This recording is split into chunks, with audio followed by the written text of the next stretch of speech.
Once upon a time, there was a small, beautiful village named Iyat. Amongst its neighboring villages, Iyat was known to be one of the villages with the most beautiful maidens.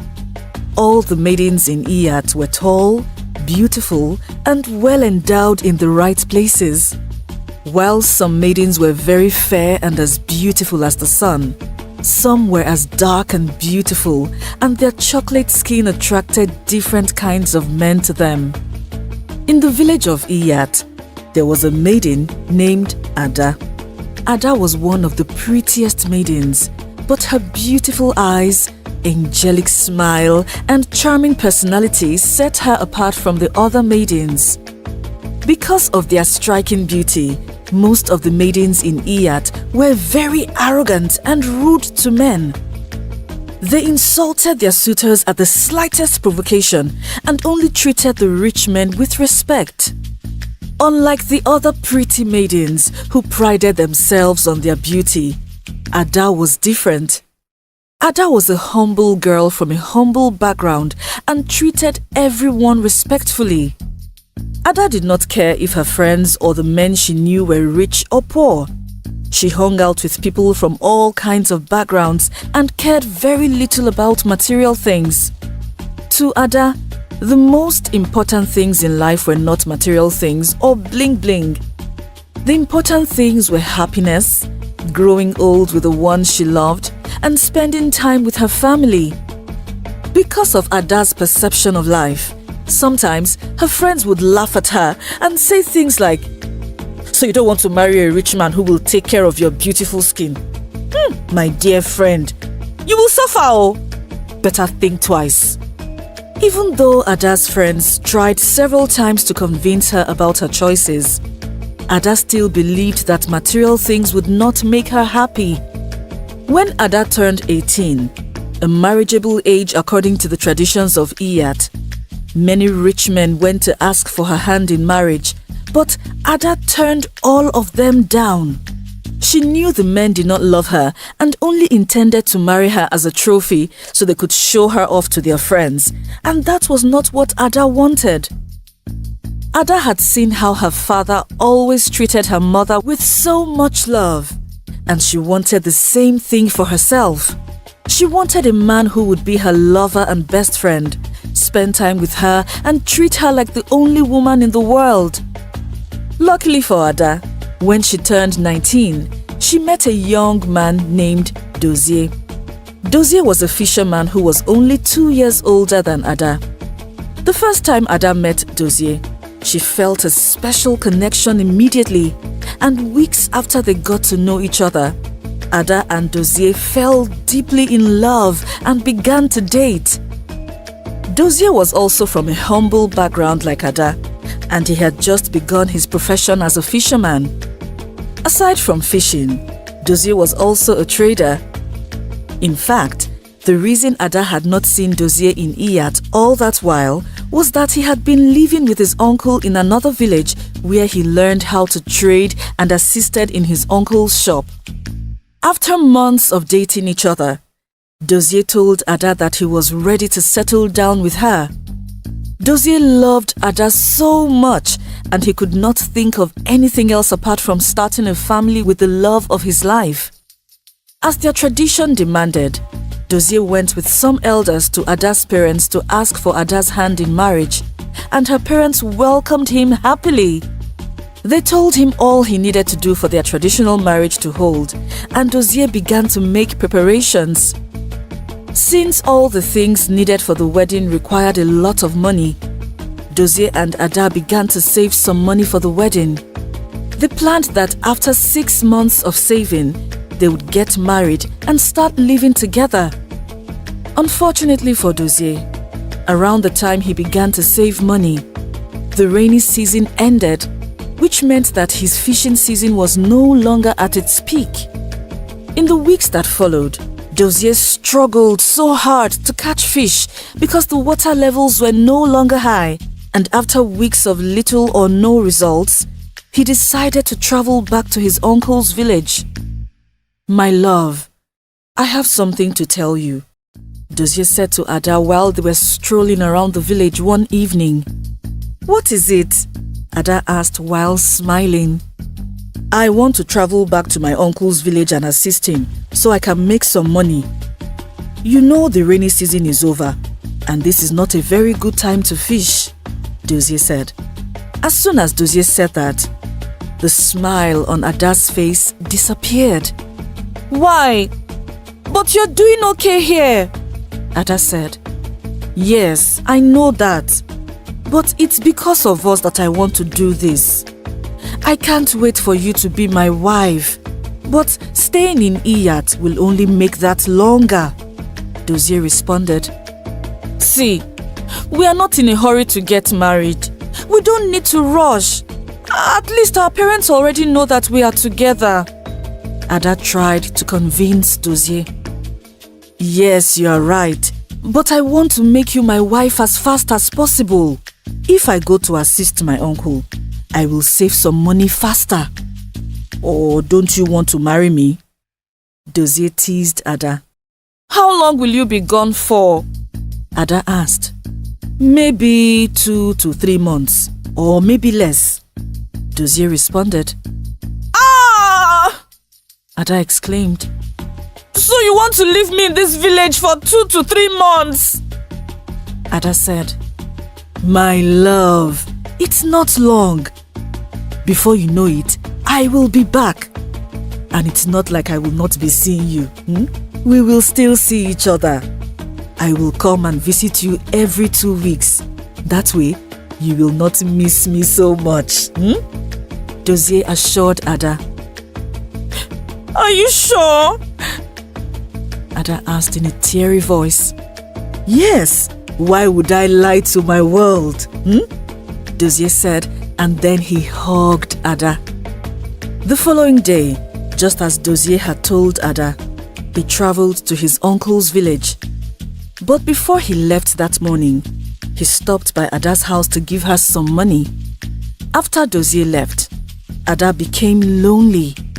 It was the first time she had stayed all by herself since she and Dozie started dating, and it felt new to her. However, since she knew Dozie would be back soon, she tried not to think too much about his absence and focused more on assisting her mother with her bushmeat and palm wine business. A month and some weeks after Dozie left, something happened in the village of Iyat. The prince and future heir to the throne announced that he was searching for a wife, and he would only marry a maiden from Iyat. While the other maidens were excited at the news of the prince marrying one of them, Ada was not interested. Her heart was with Dozie, and she didn't care about the prince. As a way for the prince to choose his wife, all the interested and single maidens were to dance at the king's palace, and the prince would choose the one he loved. That day, instead of dancing like the other maidens, Ada went to the palace to support her friends, who were all a part of the dancing competition. But then, something unexpected happened. While Ada was standing among the crowd, the prince stood up from his throne, ignored all the dancing maidens, and walked to her. That was strange because the prince was only supposed to pick a maiden among the dancers, not someone in the crowd. When the prince walked to Ada, Ada knew what that meant. So she ran away from the scene immediately. Ada's friends, who were also part of the dance competition, ran after Ada and they tried to convince her to return to the prince, but Ada refused. 2 days after Ada ran out of the palace, Ada was in her parents' house one evening when she heard some voices outside her house. When Ada went out to see what was happening, to her greatest surprise, she saw the prince and some of his guards standing outside her house. "Good evening, Your Highness. To what do I owe this pleasant visit?" Ada asked in a very respectful tone. "I'm here to see you, Ada," the prince said in a very confident voice. "And to ask you why you ran away from me," he added. "I'm sorry about that, my prince. I don't even know why I acted that way. Forgive me, Your Highness." Ada said. You are forgiven. You know you really fascinated me. Most maidens would have been happy that I chose them. But you ran away from me, the prince said. From the first time I saw you, I really liked you. The prince added. Oh, I'm so sorry, Your Highness. But I am already betrothed to the man I love, Ada said. There's no problem. Leave him, and I will compensate him handsomely, the prince said casually. I'm sorry, but I cannot do that. I love him so much, and I cannot betray our love, Ada responded. You love him so much that you're willing to turn down my offer and an opportunity to be the future queen of Iyat just to be with him? The prince asked in shock. Yes, Your Highness, Ada responded respectfully. If you don't mind, Your Highness, I was cooking for my parents when I heard your voice. They will be back soon, so I have to take my leave now, Ada said. With that, she respectfully bowed and walked out on the prince and his guards. That day, after the prince and his guards left Ada's house, the news of how Ada turned down the prince's offer spread like wildfire in the village. Ada became the name on the lips of many maidens as well as parents. When Ada's friends heard that Ada had turned down the prince's proposal to be his queen, they were furious at her. What do you see in that low-life boy that you're willing to sacrifice a life of royalty? One of Ada's friends asked her. I love Dozie, and no matter what you or anyone else says, I will not leave him for a prince I barely know, Ada responded. As for the prince, when Ada turned him down, he was very angry, and as a result, he decided to do some digging on Ada's lover. When the prince discovered that Ada was dating Dozie, an ordinary fisherman and a trader, this worsened the matter. A week after the prince showed up at Ada's house, he went to visit her again, but this time, Ada disrespected him and talked to him rudely, then asked him to leave her house. Meanwhile, while all of this was happening, Dozie had no idea of what had been happening between the prince and Ada until he came home to visit Ada one weekend. When Ada told him that the prince had been pestering her about marriage, even though he knew that she was dating Dozie, Dozie was pissed, but he didn't do anything irrational until something happened. The day before Dozie was supposed to return to his uncle's village, the prince visited Ada's house again, but he met Dozie there this time. Angered that Dozie was spending time with the woman he wanted but could not get, the prince ordered his guards to flog Dozie mercilessly, claiming that Dozie had not greeted him properly when he entered Ada's compound. That afternoon, the prince's guards handled Dozie mercilessly and left him with many bruises.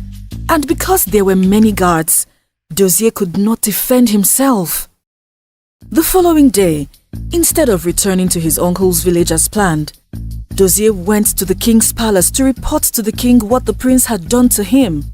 When the king heard all the prince had done and saw the bruises on Dozie's face and body, he was very mad. The king even called the prince to the palace and forced him to apologize to Dozie. After the prince apologized to Dozie, out of compassion for his bruised face and body, the king gave Dozie some money for treatment, and Dozie left the palace satisfied. Shortly after Dozie left the palace, he was in his house trying to pack his bags to go to his uncle's village when 5 palace guards came running to his house. So you think you can go scot-free, right? One of the guards said as he slapped Dozie immediately. What did I do? What is the meaning of this harassment? Dozie asked. You stole the prince's money and now you want to act innocent, right? We will deal with you today, one of the guards said. Without allowing Dozie say a word, one of the guards entered Dozie's room and returned with a small bag containing some money. The prince framed Dozie and wanted to punish him for reporting him to the king. After the guard pretended to find the prince's money in Dozie's room, they mercilessly beat up Dozie before taking him to the village square. At the village square, people gathered to see what was happening, and in less than 15 minutes, more than half of the villagers of Iyat were there. "This guy stole from the prince today, and for that, we will punish him," one of the guards said. Then the next thing, he poured petrol on Dozie and set him on fire. Ada, who happened to be returning from the market when the guard set Dozie on fire, saw what had happened and she ran to save her lover. Unfortunately, in the process of trying to save him, she caught fire too. But no one was brave enough to defy the prince's orders and help them, so the two innocent lovers burned to death. While everyone mourned their death, no one knew that before Ada and Dozie took their last breath, they had cursed the village of Iyat, and a few weeks after they were buried, terrible things began to happen in the village. Watch out for part 2. Did you like this story? Tell us your favorite part in the comment section below. Please like, share and subscribe to our channel.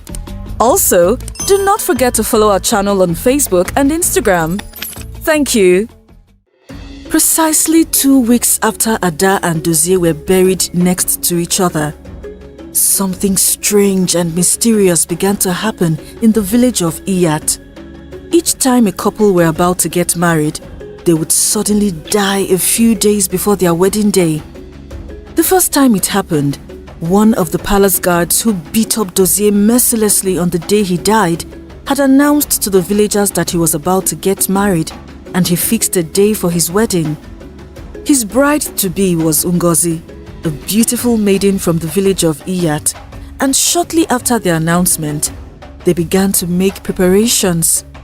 2 days before the palace guard and Ngozi were supposed to get married traditionally, they went to the stream to fetch some water, but unfortunately, they mysteriously drowned and their dead bodies were found floating on the water. When the villagers of Iyat heard what had happened, they just believed that their death was unfortunate, and some of the villagers rumored that the palace guard and his fiancée had died because the palace guard had a hand in Dozie and Ada's death. After the death of the first couple, the villagers mourned them just as they had mourned Ada and Dozie, and they buried them by the riverside since they died in the water, as it was the tradition of the village of Iyat. To ensure that Dozie's angry spirit was not avenging his death, the family members of other palace guards went to a dibia to make charms that would prevent them from dying if Dozie's spirit tried to kill them. No one knew that what they were dealing with was not just an angry ghost, but a curse.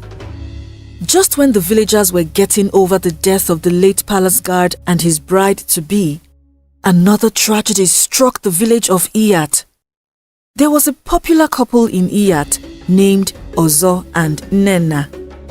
Nnenna and Ozo were also struggling couples who were trying so hard to save some money for their wedding. About a month after the palace guards and Ngozi died, Ozo and Nnenna were able to save up the complete amount of money they needed for their wedding, and they began to make their preparations. After all the preparations had been made, all that was left was for Nnenna and Ozo to just get married. But a day before their wedding, Nnenna died in her sleep in her parents' house, and Ozo also died in his sleep in his parents' house. It was very heartbreaking for both families as they could not handle such pain. The worst was that both Nnenna and Ozo were the only children of their parents, and after Nnenna's old mother saw her daughter's dead body, she slumped and died. So, Nnenna's family had to bury both mother and daughter on the same day. Again, when this happened, The villagers of Iyat still did not realize that the youths who were about to get married were under a curse. They just believed that it was a sad and unfortunate situation, and they did their best to console the families. It wasn't until 2 sets of couples died in the space of 2 days that the villagers began to suspect something was wrong. The first couple were from wealthy families, and the villagers were already looking forward to attending their wedding party because they knew they would have a lot to eat and drink. But on the morning of the wedding, while the couple were trying to run around for their final preparations, they were involved in a ghastly motor accident that claimed their lives on the spot. As if dealing with that was not enough, while the villagers were mourning the deceased, the following day, another couple who were supposed to get married were involved in a fire accident just 2 days before their wedding. At this point, the villagers began to see a pattern of deaths. To find a solution to their problem, they invited a very powerful dibia from a neighboring village to consult the gods and find out why the youths were dying. The reason the villagers of Iyat had called for a dibia from another village was because the dibia of their village could not find out what their problem was.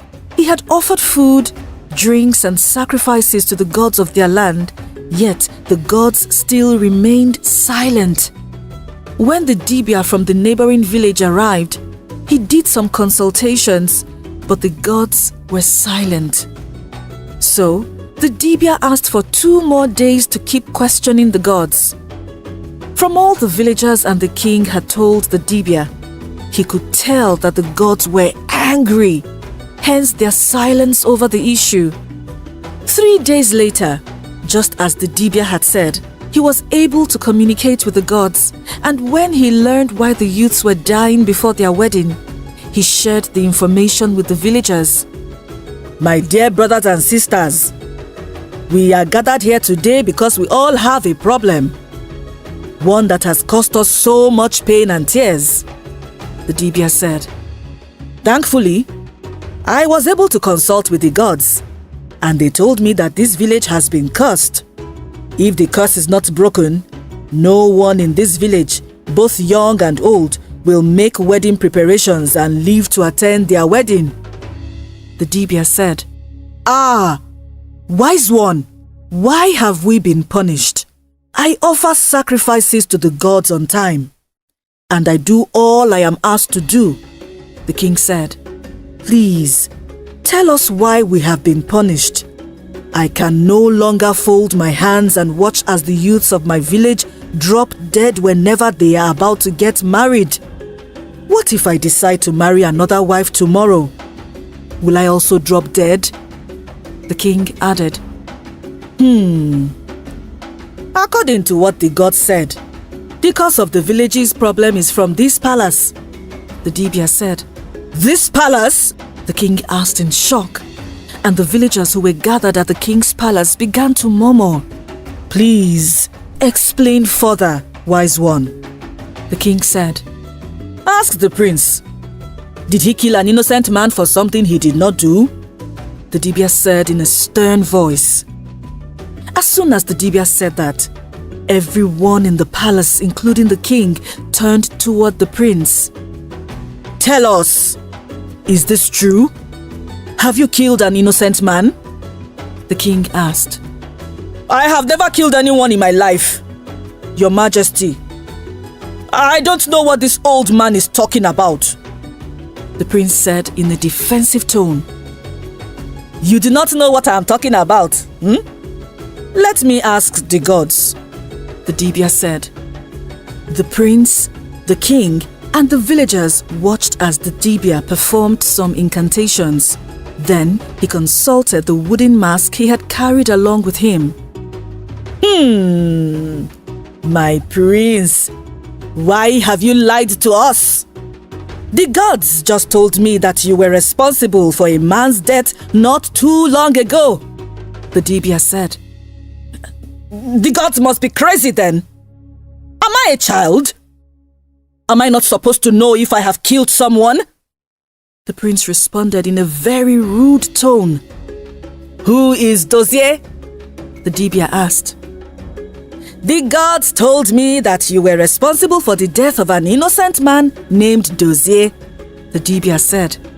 Immediately the dibia asked about Dozie. The villagers gasped in shock and began to murmur again. I did not kill Dozie. He stole from me, and I asked my boys to teach him a lesson. His death and that of his fiancée was just unfortunate, the prince said aggressively.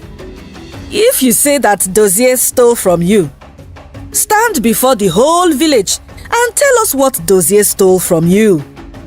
If I were you, I would not lie, because the gods are already furious, and if you worsen your situation, they could strike you dead. The dibia warned the prince. Dozie... The prince stuttered. I wanted to punish him for reporting me to the king, so I framed him. I accused him of stealing some money from me, and then I ordered the guards to teach him a lesson. The prince confessed in front of everyone. By teaching him a lesson, what do you mean? The king asked. When the king heard of Dozie's death, the palace guards told him that Dozie and his wife-to-be, Ada, had been involved in a fire accident that killed them. The king had no idea that the prince had a hand in the tragedy that had happened. I asked them... Dozie stuttered. Don't waste our time! Speak up! Or I will tell the gods to strike you dead! The dibia threatened the prince. I asked the guards to set him ablaze, the prince said. I swear, I had no intentions of killing him. The fire was just to scare him and disfigure him, he added. What of Ada, who died along with him? The dibia asked. She was never part of the plan. She was at the wrong place at the wrong time. I loved Ada and would never have hurt her, the prince responded. After the prince confessed, the villagers and the king were in shock. Even the king could not believe that the prince could be so cruel and heartless as to cause another man pain, all because of a woman. You must be punished! You will not go scot-free! The villagers began to shout. Silence! The king yelled, and the villagers stopped talking. Wise one, I am shocked at my son's atrocities, and I will surely punish him for it. But our problem now is, what do we do to break this curse? The king asked. My king, may you live forever. You don't have to punish your son. The gods have already prepared his punishment. When a village has a problem, a wise king doesn't ask about the problem alone. He asks for the solution too. You are a wise king, the dibia said. I consulted with the gods, and they said that the only way the curse can be lifted is if your son is sacrificed, just the same way Ada and Dozie were killed, the dibia said. You want me to sacrifice my only son? The king asked in shock. Is there no other way? There must be something else I can do, the king added. My king, this has absolutely nothing to do with you. Your son killed 2 innocent people, and they cursed the land before they died. To lift the curse, we have to sacrifice the killer. It's the only way it can be done. If this is not done, you will have more couples dying before their wedding. A lot of calamity will befall this village, and when that happens, you will not be able to contain it, the dibia said. Have you seen what you have brought upon yourself? Your greed cost you this. All I did was ask you to pick a beautiful maiden in our village and marry her. But out of all the beautiful and single maidens in this village, your covetous eyes fell on another man's wife, and out of greed, you killed her husband. The king spoke angrily to the prince. I'm so sorry. Please, People of Iyat, forgive me. I acted like a child. The prince went on his knees and began to beg his father, the villagers, and the dibia at the same time. If the gods want his blood, then he should be sacrificed. We will no longer suffer for his sins. One of the villagers said, Yes, I agree. You thought you were above the law. And that's why you killed an innocent man and thought you could get away with it. Another person from the crowd said. With that, the villagers began to riot, and they told the king that they would only leave the palace if he allowed them to take the prince to the village square and burn him to death, just as he had ordered for the guards to burn Dozie to death. At first, the king wanted to refuse, but when he saw the villagers' anger, he was forced to let them take the prince. Please, my king, help me. Don't let them kill me. I don't want to die. The prince begged the king as the villagers took him away, but the king said nothing. After the angry villagers took the prince to the village square, the king cried bitterly. He was heartbroken that his only son had to be offered as a sacrifice to the gods, but there was nothing he could do to stop his son's death. About an hour after the prince was taken away, the news reached the king that the prince had been burned to death at the village square and that they were bringing back his corpse.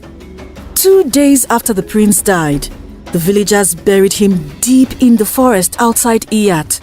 They did this to show that even his spirit was not welcome in Iyat. Just as the dibia had said, after the prince was sacrificed as an atonement for his sins, the curse of Ada and Dozie was lifted, and the villagers returned to the way they used to be. Couples no longer died before their weddings, and the death of the prince served as a lesson to many who tried to follow in his footsteps. The end. Did you enjoy this story?